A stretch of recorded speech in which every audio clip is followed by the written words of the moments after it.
Every time you talk on the phone or go on the internet, what you say or type travels to its destination through fiber optics, the process of transmitting voice or data via pulses of light through hair-thin glass fibers.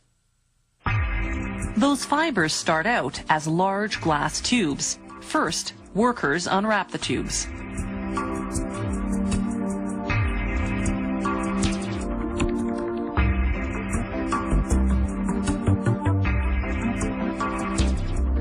Then they submerge them in a corrosive bath of hydrofluoric acid. That removes any oil residues. Then they set a tube into each end of a lathe.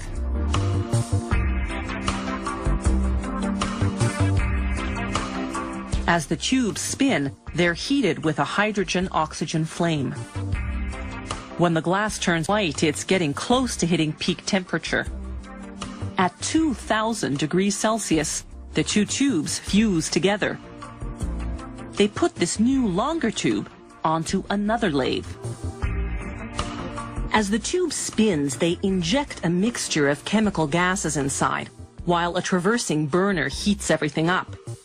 The gas mixture contains liquid forms of silicon, an abundant chemical element found in nature, and germanium, a chemical element similar to tin that's used as a semiconductor in transistors and other electronic devices. As the gases heat, they undergo a chemical reaction that leaves a white soot on the inside of the glass tube. The heat fuses the soot, forming what will eventually become the core of the optical fiber. The glass tube itself will form the fiber's covering. When there's enough fused soot, they turn up the heat until the soot itself turns into glass. Then they heat the glass tube enough to soften it, as well as the new glass inside. The intense heat eventually makes the tube collapse on itself to form a solid rod. The internal structure of the optical fiber has been achieved.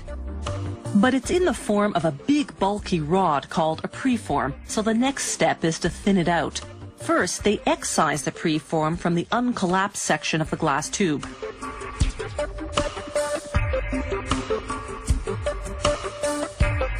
Then they install it vertically into the drawing tower, which will draw out the final shape.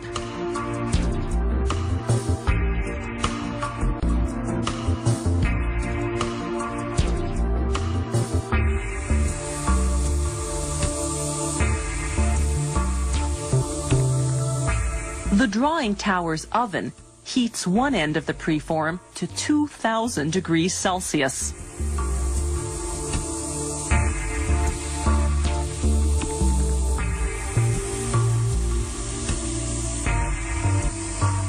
The glass softens.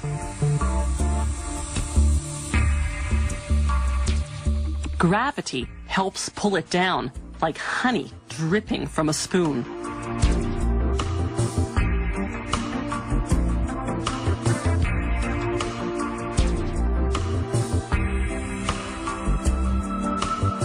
Then, using a glob of glass as a weight, they stretch the soft glass and keep stretching it until they formed a thin glass fiber. A series of pulleys measures the tension on the fiber as it's being drawn. A special monitor makes sure the fiber's precisely the right diameter, 125 micrometers. That's about 1/8 of a millimeter thick. Then the fiber passes through UV lamps that bake on an acrylic coating to protect against dust and other contaminants.